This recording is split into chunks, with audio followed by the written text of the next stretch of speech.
Hey, this is 80 Proof Gaming. I'm here with Matthew Anderson, Community Manager of Petroglyph. Say hello, Matthew Anderson, Community Manager of Petroglyph. Hey everybody, this is Matthew. Glad to be on the The recording show, here. the ever famous 80 Proof Gaming. All 20 of my people who watch me. 21 now. 21. Oh my goodness, I've grown. So, would you like to say a few words about who you are and what you do? Well, I'm the community manager for Petroglyph. That at the moment happens to center on Battle for Graxia, our recently released MOBA game, multiplayer online battle arena, similar to like League of Legends, Heroes of North, and some of these other eSports competitive type games. We went on open beta on Steam just a couple of weeks ago, and so I'm just trying to get out, the word out about it and share a little bit more about what the game's about and answer any questions the community has, which is my job, community manager. I went by your website and I saw a couple of things that I hadn't heard of on there. Namely the login conference and the events for gamers. There, do you want to say anything about that?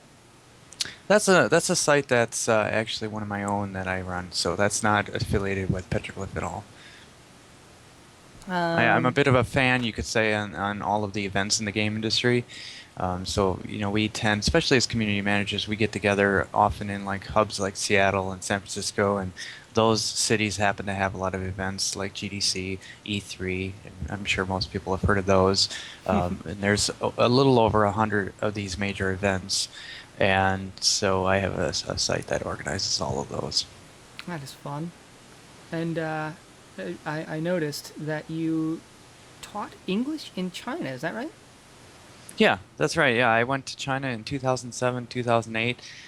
Spent a year teaching English there as part of my expansion of understanding cultures and communities, and that was one of those things that I thought would be really a good thing to do to really understand not only communities that I was happened to manage at the time, which was the ZAM network. ZAM network is ZAM.com, and they're a network of MMORPG games like EverQuest, Asheron's Call, World of Warcraft, etc.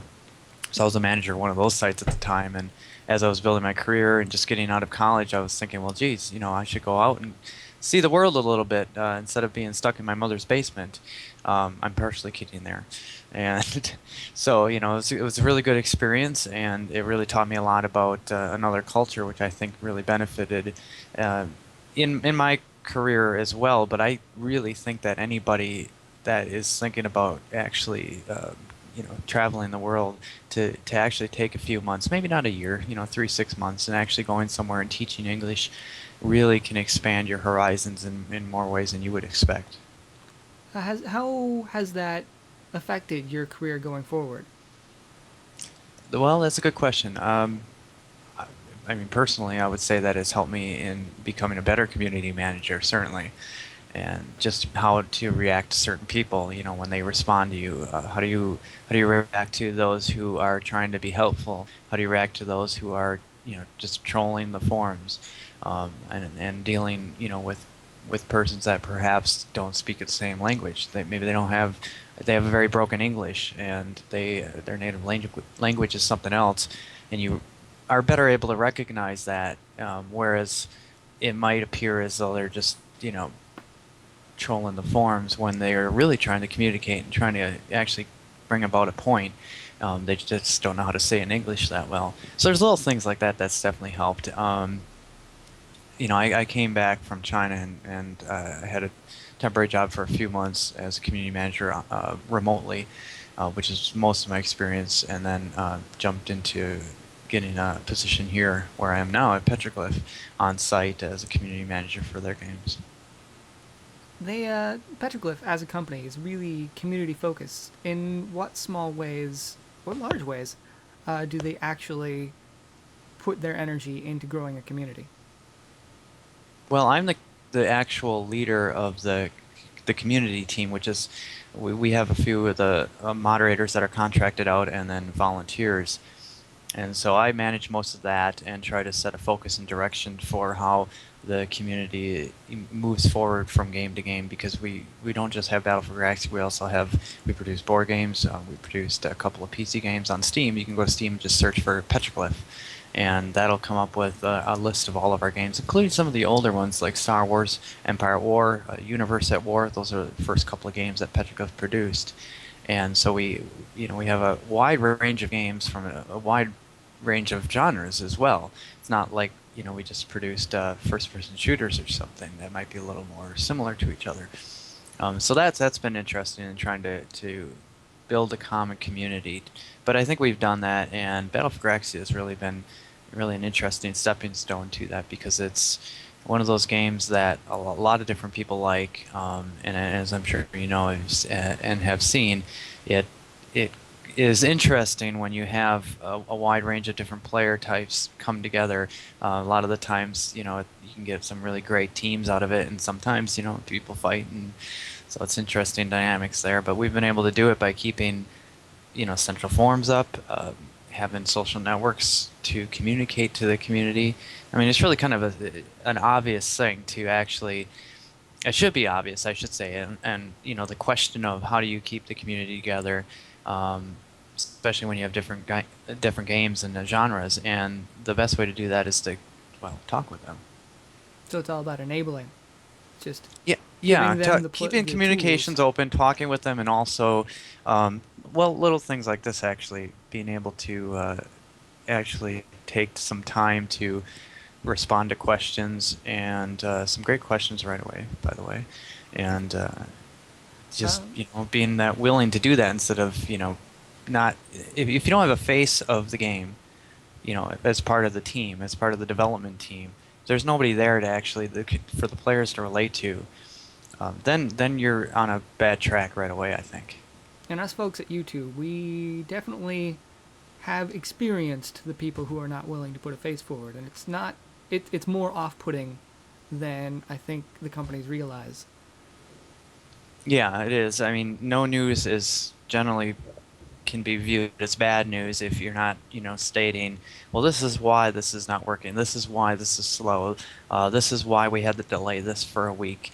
And we don't really have a problem doing that. I don't see any really reason to consistently not do that. I mean, every time we've communicated with the community and brought about, well, this immortal, we're spending another week tweaking him.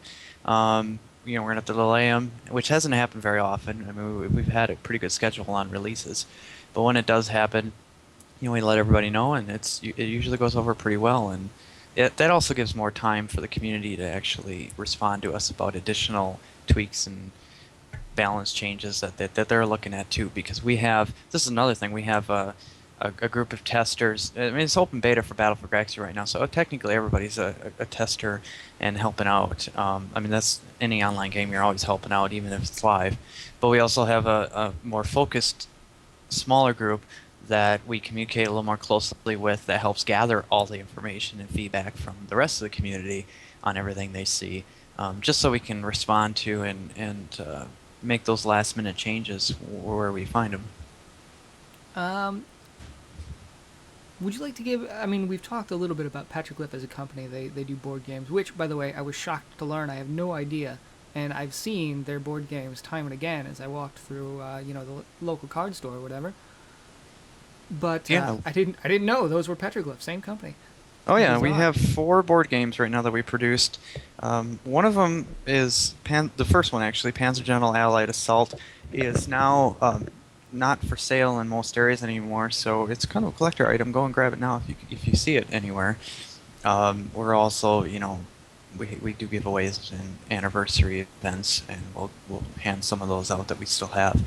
Russian Assault is it's actually a sequel, not an expansion, but a sequel to that Allied Assault game that we produced a few months afterward. And Allied Assault they're both World War II based. Allied Assault is Western Front, and Russian Assault is Eastern Front. Eastern Front being more, Eastern Europe, Russians versus Germans, as opposed to Americans versus Germans.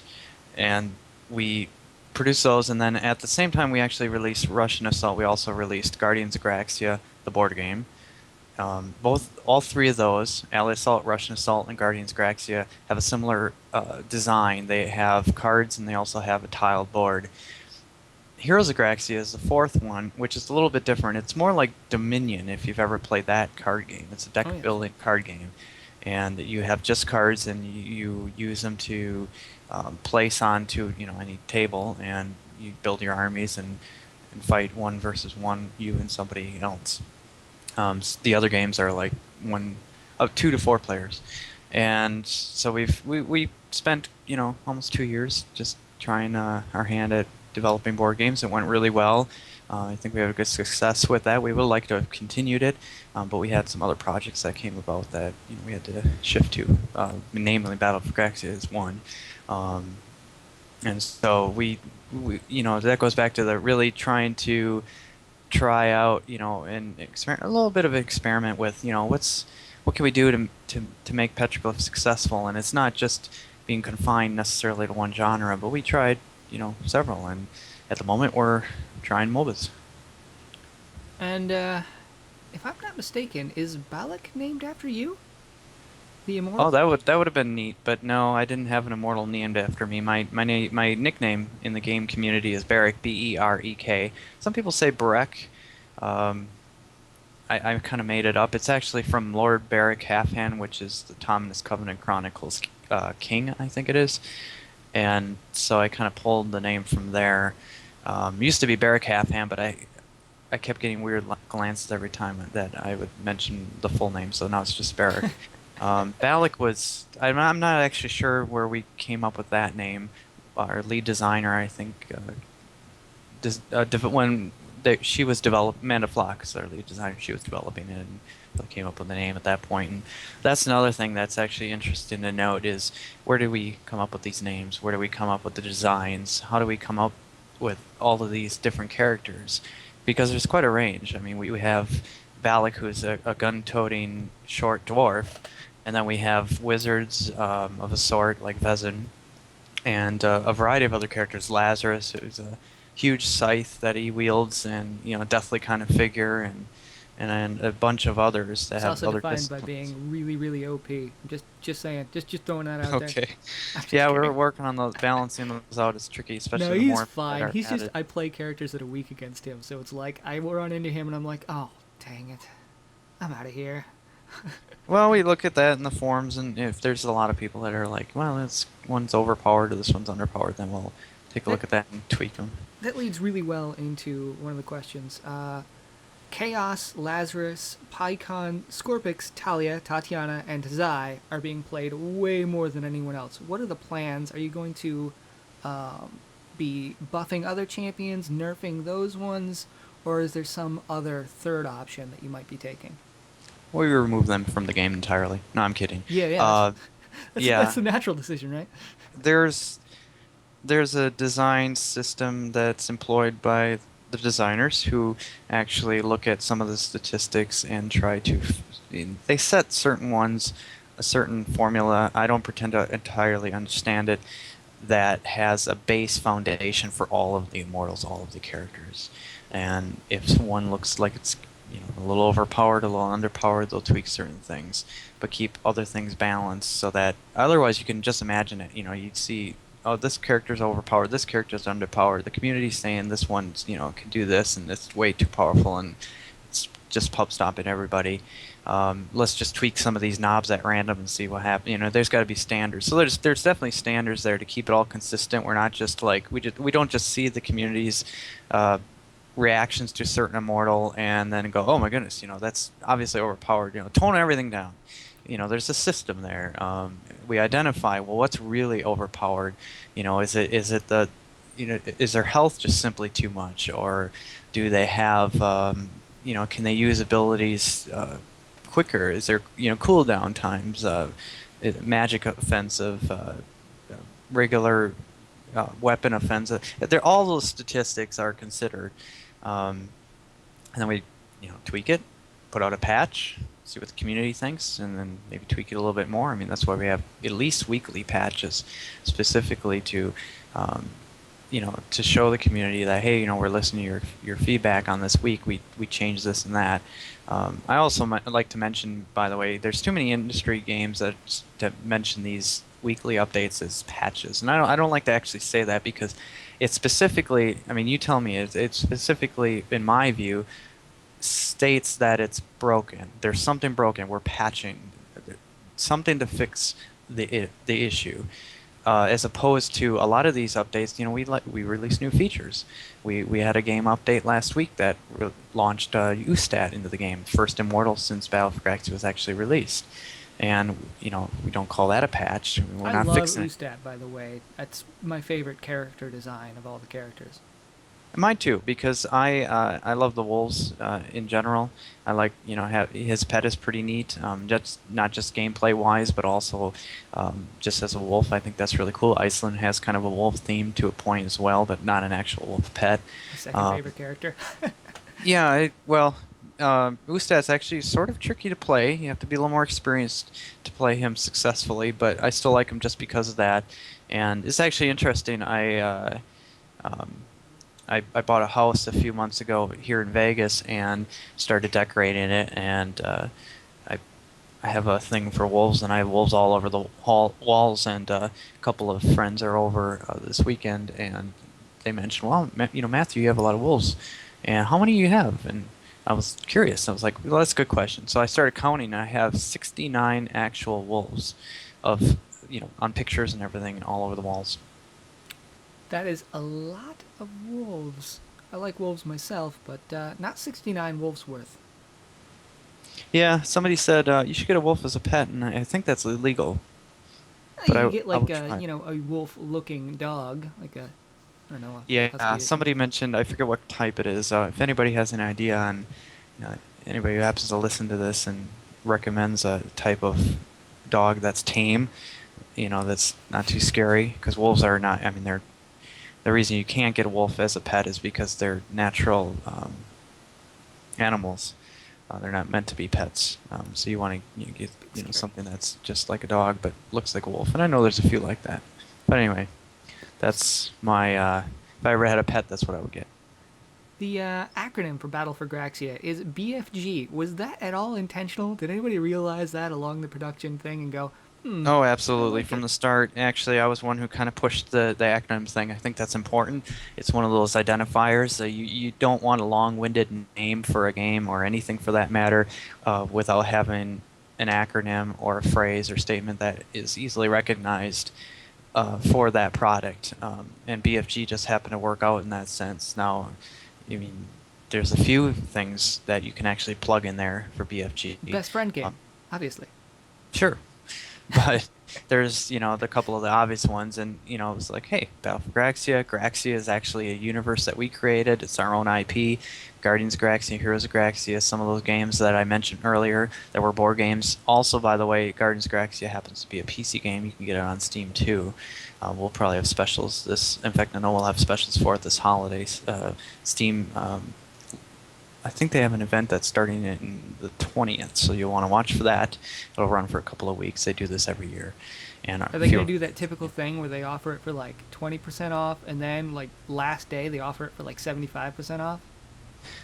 we will actually be offering Guardians of Galaxy, just as a heads up, 75% off, I think it is, for the entire time. Um, there's other games that'll be 75, 90% even. I mean, there's some pretty crazy deals that they put out there. It's up to the developers generally on what kind of percentage they are willing to put on their game. So the team, there you were developing a MOBA. So obviously you had to have in the back of your mind somewhere League of Legends and Dota and all the other ones. How influential would you say that the other MOBAs that already were out there were to the development process?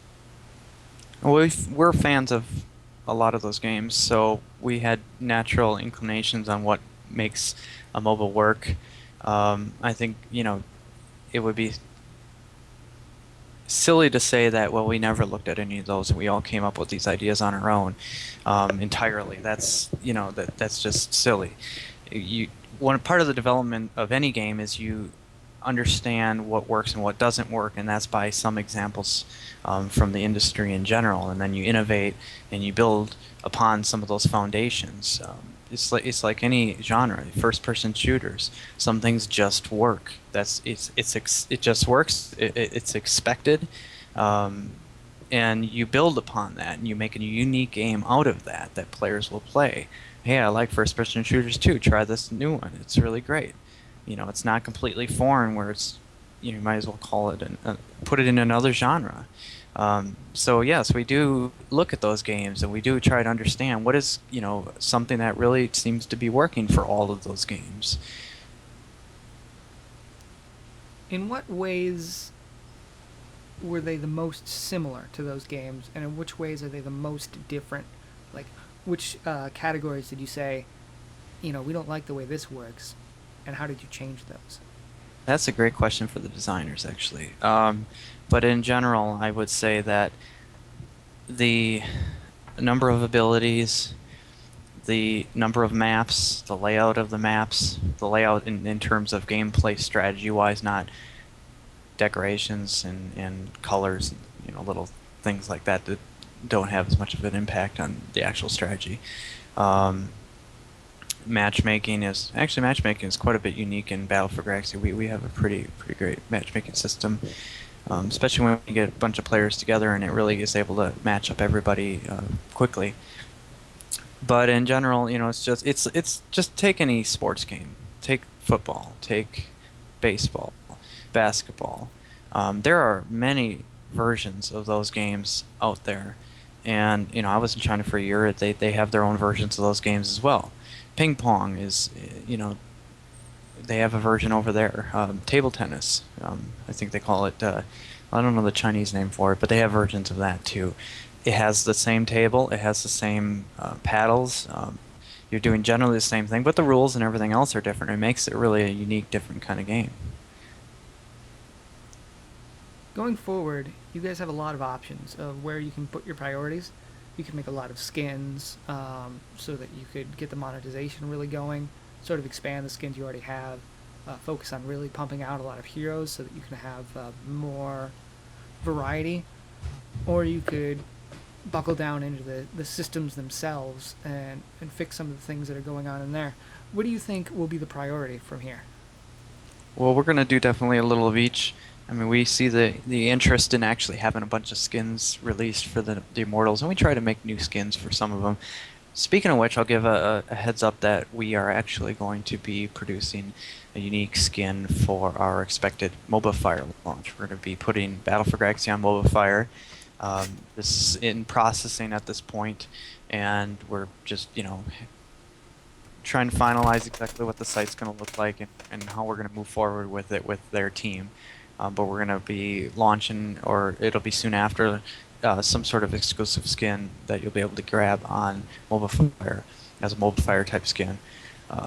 So we're really excited about actually getting onto that site so that we can reach out to more of the MOBA community. I mean, it's great getting on Steam and these other areas and websites, but you grab a lot more of a general audience than gamers who are already knowledgeable about MOBA games. So we're going to do more of those. We're going to have more skin exclusives, and then we're going to also obviously fix issues with new characters that come out on a regular basis. I mean, that's going to be an ongoing process, and that's where we rely on the community for that. Is we really try to, even if we don't respond. I mean, that seems to be always a sticking point. People in the forums, they'll be like, you're not responding to me. Well, we're listening anyway. We see it. We might not be able to respond right away, but we have to get the feedback from the community just as much as our own internal testing teams, which we have, because the community, obviously, some of these guys play like hours and hours per day, and they find things that we just don't find right away. So we fix those when we can, and then we release new stuff, and then we fix that, and it goes on. One of the things that has been not really annoying me, because I'm not one to usually buy skins, but most of the skins are just retextures. Are there any plans to do some nice remodeled skins? I figure, right now it's early because there's so much that you have to put development time into. be it fixing bugs and all of the server load type related stuff and making new characters and all of that. But are there plans for later to do some nice in-depth skins? Yeah, I mean, we have that in the plans anyway. Exactly how it'll work out, if how detailed the skins will be. There's two different types of skins that I'm sure some people have recognized. There's literally the texture skin, where we're basically, changing out the textures. The model itself doesn't change. So you have take Psychozin is a good example. You have Psychozin Gold, Rock'em Sock'em Blue, Rock'em Sock'em Red. I think I have those right, and that's from a TV show, I believe. Um, and so we actually, produce, variations that way, and then we go, to the model itself and change that around. Another good example would be Scorpix. Scorpix has one skin is just as base, and then we change it up to more of a metallic kind of skin that actually has physical model changes to it. That is fantastic news. I was a little worried. I was like, oh no, they're all just retextures. I Well, hope you they can do. imagine it's a lot more work changing the models than the just changing out the textures. I mean, it's a lot of work in any case, but the models is really another step. There's a lot more considerations there, and it takes more time too. It's not easy making one of these characters. Pumping one out every 2 to 4 weeks is a big process in that amount of time. Um, it's we want to show the community more of what it takes to develop these games, and I wish I could do more of that even than we already have. Regular videos of the production in the studio would be great. I'd love to do that, and we might be able to do that at some point soon here. But it's just suffice it to say that when you actually play one of these characters and you see them launched, and you like them or you dislike them, and you have your opinions. It's like movies or anything else. You go to a movie that's 2 hours long. A good example that I'm about to see is The Hobbit. I can't wait for that one, especially at 48 frames per second. We'll see how that looks. A lot of people seem to like it, and you watch it for 2 hours and you go, "Oh, that was great," or "Eh," or "That was terrible," and you have all these comments about it that you talk with your friends about, and you don't maybe realize that hey, this took months and months and millions of dollars and thousands of people and all sorts of things to make it come together. So it's we want to do everything we can to make the game better and to listen to the community, but there's so many things that it just won't happen in the time that some people expect. So we always have to pick and choose. We'd love to change every model around, but we can't quite do that. Graxia has way more lore than your average MOBA. Are there any plans to exploit the surplus of lore that you've got? There's lots of lore in Graxia. It's such a cool world. Floating continents, which by the way came out before Avatar movie was released. In case anybody's wondering, that we might have took it from Avatar. That's not the case. It's a generic idea anyway. That whole world has a lot of potential. There's so many characters and creatures in it that I think we have a lot more just for characters in Battle for Graxia to tap that game and that lore. Guardians of Graxia, I should say, was the first one for the Graxia world, and to take all those characters and make them immortals would be great. Never mind coming up with new ones. So there's a lot there that we can use, certainly. I mean, just anybody can go and grab Guardians of Graxia, download the PC version on Steam, and check out all of the characters. Just some really unique ones. The League of Legends, for example, has those in-character newspaper articles that they post on the website, and nifty little lore features and actual power shifts in the game from time to time. Swain recently took over Noxus, I believe. Are there any plans to have your writers kind of just nifty little flavor features like that? Yeah, that's interesting. The time has been tight for everybody on getting everything developed and released for each immortal, and just launching open beta for Battle for Graxia. So we're going to keep that in mind. That's a good idea that we want to, I think, really introduce into the the game that hasn't been there quite yet. We have lore and basic website features for each of the immortals, so you can learn about them, you can understand their history in the Graxia world, and how they play for Battle for Graxia, what are their strengths and weaknesses and whatnot. But we'll probably start something like that up next year. It'd be fantastic. I've reached another one of the things that I dislike about the game. 2 people max in the queues? Is that going to change? 2 people max? Like, you can only queue... You can only queue with 2 people in your party, in your little group. Or 5 now if you're in ranked, but... 5 for ranked, yeah, that's right. We're always looking at that. I know we're having a big meeting tomorrow, actually, tomorrow for me, on discussing the queue and the matchmaking system to get people to join the games matches quicker. One of the things with the queue system, or I should say the matchmaking system for ranked games, is that as you level up, the more that get to a higher level, 20 plus, or I should say 19 plus, and then up to the max 25, is that you'll start to see the scores in the leaderboard reflects this. We'll have that on, and you'll be able to track exactly how you're doing. Well, in general, at least to other players. One of the trickiest things that we've had to continually deal with is how do people level? How do people get up to that level 25? How are they compared to other players when they do queue? So that's a good question. If we're always seeing feedback either way on some people like it, some people don't, and we need to figure out where's the best balance for that. So I don't know if you personally have actually sent your feedback in the forums or voiced your opinion on that, but you or anybody else who doesn't think that we're doing something the right way, or something that is better in another MOBA game, or in general for MOBAs, we definitely want to consider it. How can we make it better? Yeah, I'll tell you my little story. Me and my brother, who lives in Colorado Springs, and his roommate, we all 3 were on at the same time, and we're like, hey, we'll play a game of Battle for Graxia. And then once you find out you can only do 2 people in the queue, well, all of a sudden I can't play Battle for Graxia because I can't abandon my brother, and he can't abandon his roommate, because that would be super rude, and I am nice. So then we have to go and find something else to play for that day, and the both of them, they get discouraged by Battle for Graxia, because then they know that if ever this happens again, they can't play. So then they start gravitating toward other games. So it's a high penalty for the advantage that it gets. I'll definitely hop on the forums and type up my little story. Maybe put it in novel form with alliteration and everything.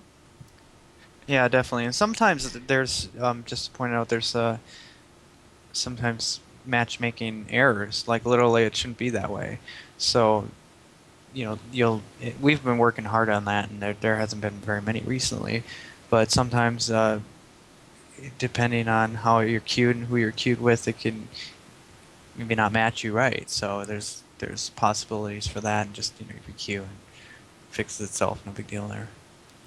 I know this is a down the line sort of thing, but are there any plans to do co-op versus AI, to implement a co-op versus AI setting? Well, we had that actually 3v for a while. It seemed to conflict with the core MOBA experience, so I think we removed that. But we have bots, and we're gonna. You can practice 1v against a bot, but we're gonna be bringing that potentially back again. That's interesting. I could understand why it might not be a wise choice so early, because the population is small enough that having some people who are like, well, I can just get my XP and everything from playing a co-op versus AI game, that means that there are less people in the queue for the normal matches.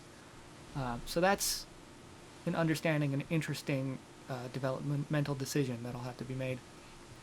Yeah, that was difficult to actually decide, because it did split the queue, and some people, here's another sneak peek, we for a while we had 2v2, 3v3, and 3ve, and a bunch of other modes, and we had quite a range, and we wanted to be unique in that regard, and well, it was too many.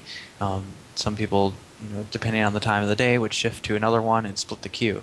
And we are actually going to be implementing a new 5v5 map. It's looking really cool. I can't wait to show it to you guys. And that's actually coming up pretty soon. Hopefully, be released shortly after the holidays. But it's a revamped 5v5 map, and we might have that in tandem with the existing 5v5 map. This is still being considered at this time, depending on how people like to play both, because they're going to be unique in themselves.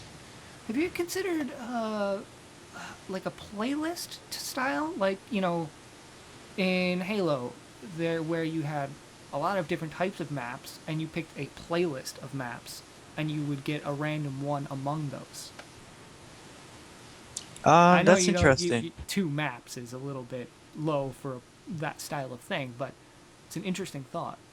Yeah, definitely if there were more maps on that. I mean, we've considered a variety of other gameplay types that would demand a new map, and we're always happy to welcome new ideas from the community on that as well.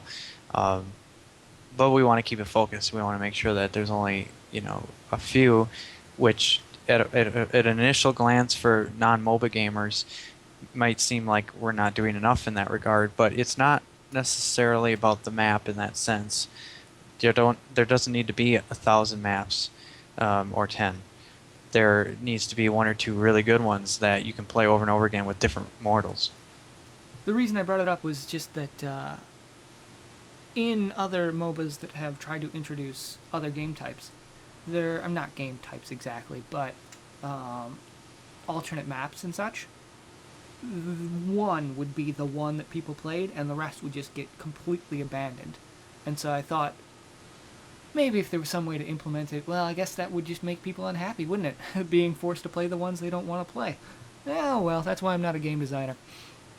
Yeah, yeah. On the topic of player population, do you have any plans, specific plans to bring more people in that you're going to implement in the future? Yeah, absolutely. I mean, this isn't a small, golf club or something where we only let so many people in.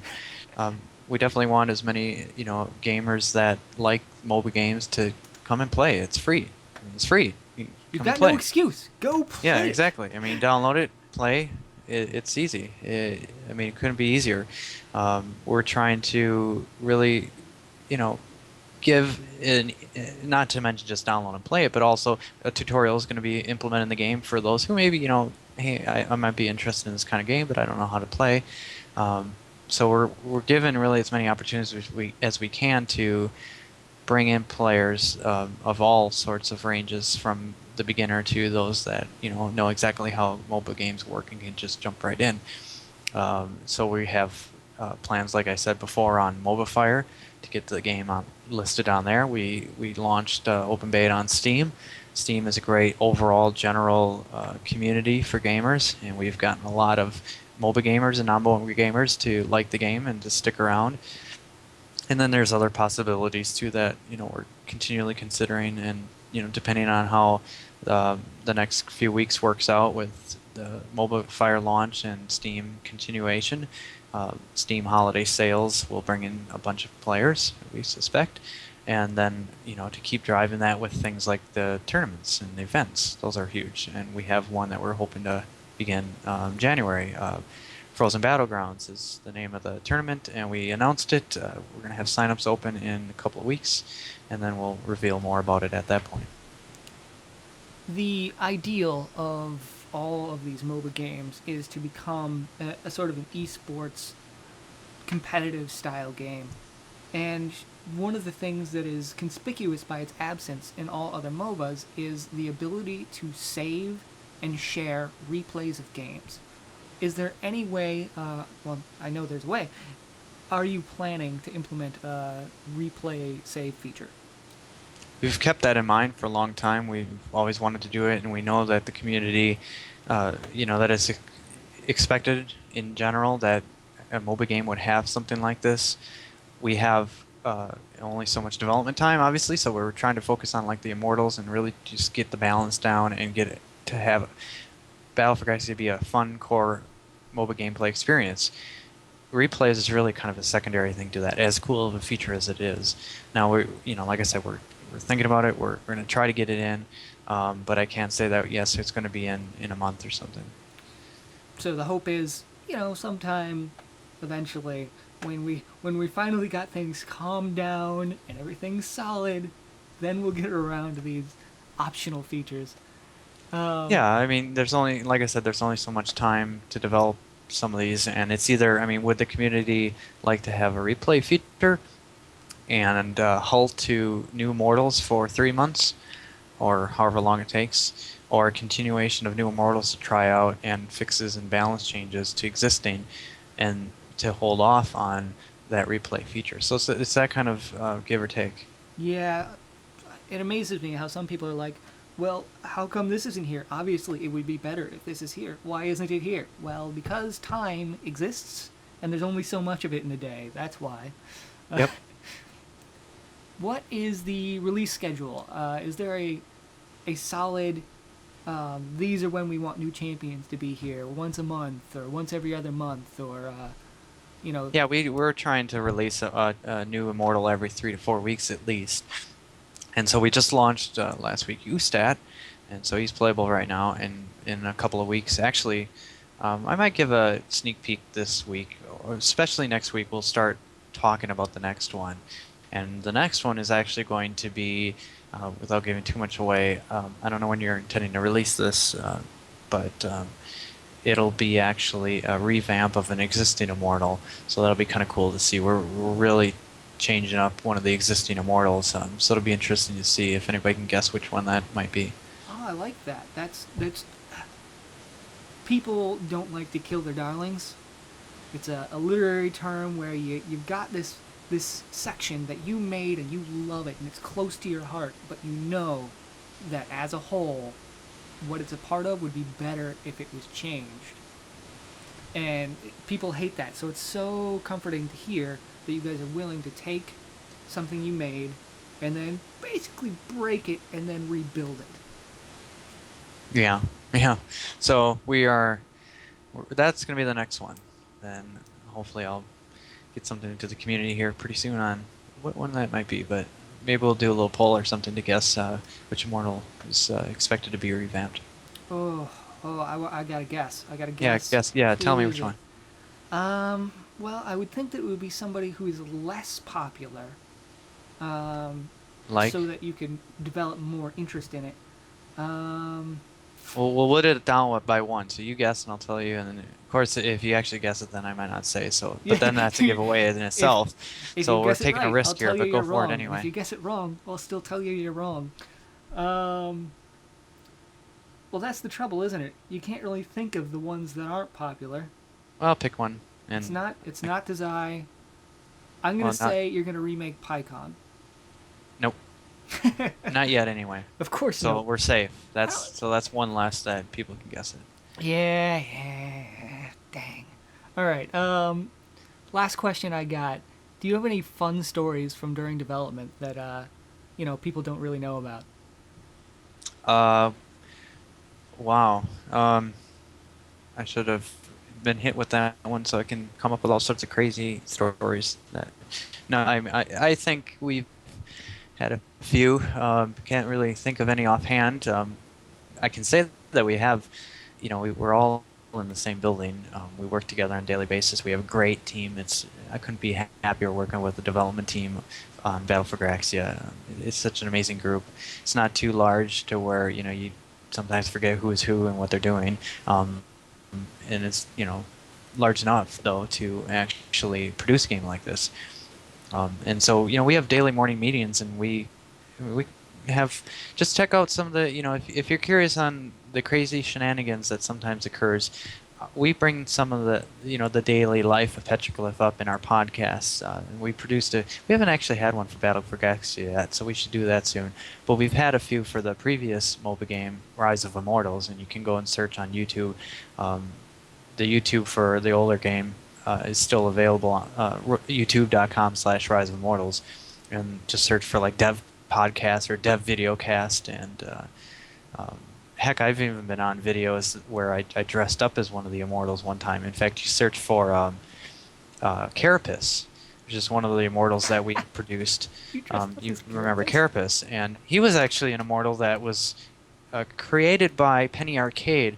Penny Arcade, penny-arcade.com, I think it is, wrote an article about Rise of Immortals once, and they had a little mini review about it, and they produced two characters. One of them was Carapace, the Crabomancer, and we actually thought, hey, that's actually kind of a cool little character. They were kind of lightly making fun of the game at that time, and so we thought we'd get back at them and say, well, we're actually going to make this character, and so we discussed it with them, and they were like, wow, cool. So we created him, and now he's available in Battle for Graxia, and I put on a little video cast I dressed up and had my fez hat and bobber and pole and fishing pole and dressed That up. is amazing. I didn't realize that guy was from Penny Arcade. He's the most goofy, awesome character I've ever seen. Yeah, and isn't that neat? I mean, it's really cool coming up. This kind of game, the one area that I could say has the most diversity potential is the actual Immortals, the actual characters, because you can take it like an MMO is a great example of multiple areas where you have a lot of potential for diversity. I mean, you can create all sorts of different zones, like say for EverQuest or World of Warcraft, you can create all different types of trade skills. If it has a housing system, you can have all sorts of different types of housing templates, and on. Dungeon styles and whatnot, and for combat, and there isn't a lot of those opportunities in a eSports MOBA type of game, and so the characters is really where it's at on getting the diversity and the uniqueness, and so why not actually come up with some crazy designs? I mean, you don't want a blah array of Immortals to play, and they're all the same. That's no fun. Yeah, that's but you get to go right into the part that's the most fun, which is characters. Is there anything you'd like to plug? Any other projects or anything like that? We have a lot of stuff that's coming up for Petroglyph, and I'm actually working on a new website for the company, so that'll be hopefully released shortly after the holidays with approval by the owners of the company if they like my design. And besides that, it's really that's being produced in part as a way to combine all of our, like I said before in the early part of our chat, with all those other games that we have. We want to bring the community together as much as we can that like all of our games, and that's another reason for producing a new website. So that's coming up. As far as games, we're going to be continuing to release more Immortals for Battle for Graxia. Some people have seen the launch of our partnership with some guys in Turkey who are going to also be promoting the game. USAT was part of that, and so that'll be ongoing for the foreseeable future, and who knows what's going to happen after that. But our studio is, I mean, we're in Vegas. We're gamers in general here by heart, and so if there's anything, we have a love for a variety of games, and we're going to be continuing that, I think, with future projects, hopefully. Exciting time to be Petroglyph. Thanks for coming on with me. Yeah, no problem. Glad to be on, and if there's any other times that the community or anybody that if has follow-up questions, always happy to answer. All right, see you later.